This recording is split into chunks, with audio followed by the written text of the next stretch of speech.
తెలంగాణ రాష్ట్రంలో నూనె గింజ పంటల ఉత్పత్తి పెంచే దిశగా ప్రభుత్వం చర్యలు చేపడుతోంది.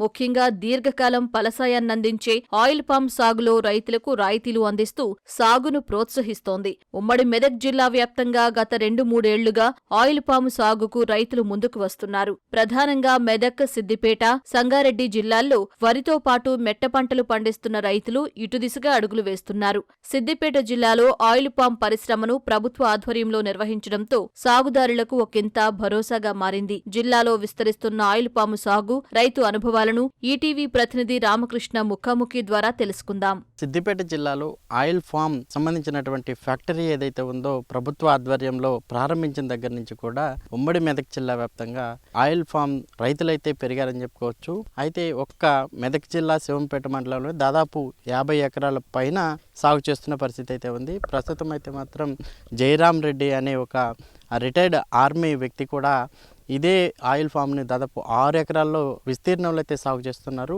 మరో ఏడాదిలో మాత్రం దిగుబడి వచ్చే అవకాశం ఉందని ఇక్కడ చెప్తా ఉన్నారు.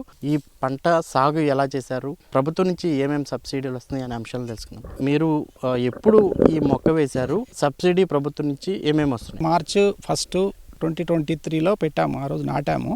అంతకుముందే ఈ ప్రాసెస్ డ్రిప్ కానీ మొక్కలు కానీ అన్నీ వాళ్ళు రిజిస్ట్రేషన్ అవన్నీ అయిపోయాయి. తర్వాత మార్చ్ 1కు మొక్కలు నాటినాము. అప్పుడు డ్రిప్కు 80% సబ్సిడీ ఇచ్చారు. జైన్ ఇరిగేషన్ వాళ్ళు ఇది మొత్తం ఫిక్స్ చేసారు. మొక్కలేమో ఈ లివింగ్ ఫార్మ్ ఇండియా వాళ్ళు 20 రూపీస్కి ఒకటి సబ్సిడీ లాగా మాకు ఇచ్చారు. మొత్తం ఎకరానికి 57 మొక్కలు చొప్పున 6 ఎకరాలకు 342 మొక్కలు మొత్తం నాటాము. సహజంగా వేరే మొక్కజొన్న ఇవి వేసే పరిసర ప్రాంతంలో ఆయిల్ ఫామ్ వైపు ఎందుకు వచ్చారు? ఈ సాగు ఎలా అనిపిస్తుంది ప్రజెంట్? మెయిన్ దీనికి వైపు రావడానికి కారణము మెయిన్ ఇక్కడ మా చుట్టుపక్కల కానీ ఈ ఏరియా అన్నిట్లలో మెయిన్ కోతుల బెడద మూలంగానే ఏ పంటలని అవి ఉంచట్లేదు. దాని తర్వాత కూడా ఈ వరి వేసిన వాటర్ ఎక్కువ, దానికి ఏమి ఇన్కమ్ పెట్టుబడి అది మనకేమి రావట్లేదు.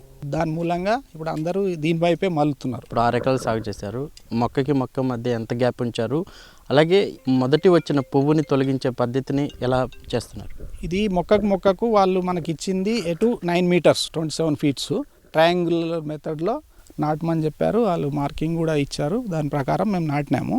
ఫ్లవర్స్ మాత్రం 1.5 ఇయర్ నుంచే స్టార్ట్ అయ్యాయి. మాకు 1 ఇయర్ నుంచే మేము వచ్చినట్టు తీసేయమన్నారు. 3 ఇయర్స్ వరకు తీసేస్తే ఏంటంటే చెట్టు బలంగా ఉండి మనకు ఈల్డింగ్ ఎక్కువ వస్తుందని. అదేవిధంగా ఇప్పుడు ఉద్యానవన శాఖ అధికారులు నుంచి ఎలాంటి సపోర్ట్ ఉంటుంది? వాళ్ళు వచ్చి మొక్కలను పరిశీలించడం ఇలాంటివి ఏమైనా చేస్తున్నారు?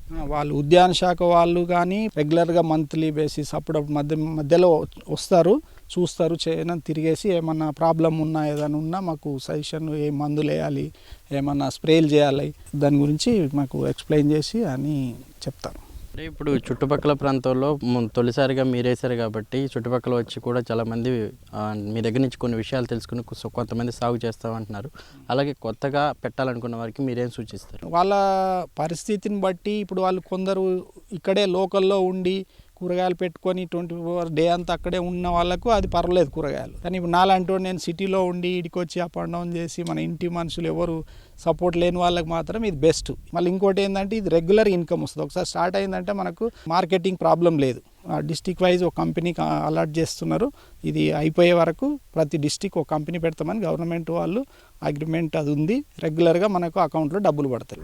మొత్తం మీరు ఈ 6 ఎకరాలకు గాను ఎంత పెట్టుబడి పెట్టారు? అంటే గోతులు తీసే దగ్గర నుంచి ఒక మొక్క విత్తనం నుంచి ఒక చెట్టు ఎదిగే వరకు ఎంత ఇన్కమ్ మీరు పెట్టాల్సి వచ్చింది? ఫస్ట్ ఇనిషియల్గా అయితే వాళ్ళు సబ్సిడీ వాళ్ళు ఇచ్చిన తర్వాత మాకు కూడా గుంతలు తీయడం కానీ, మొక్కలు నాటడం కానీ, తర్వాత ఈ పాదులు చేయడం కానీ అన్నిటికీ ఇంచుమించు ఒక ఎకరాకు ఒక 15-20,000 పైనే వచ్చింది ఫస్ట్ 1 ఇయర్. ఈ పరిసర ప్రాంతంలో కోతులు బెడద, అదేవిధంగా ప్రతి క్షణం పరిశీలించే విధంగా కాకుండా అటు వరకు అయితే ఎక్కువ నీరు కావాలి, ఆయిల్ ఫామ్ అయితే మాత్రం ఎక్కువ నీరు అవసరం లేకపోయినా ఎటువంటి పశువుల బెడద కానీ అలా కోతులు బెడద కానీ ఉండదు కాబట్టి అలాగే మంచి ఆదాయం పొందొచ్చు అని చెప్పి కూడా రైతు చెప్తా ఉన్నారు. కెమెరామెన్ మొహమ్మద్ షాతో రామకృష్ణ, ATV న్యూస్, మెదక్ నుంచి.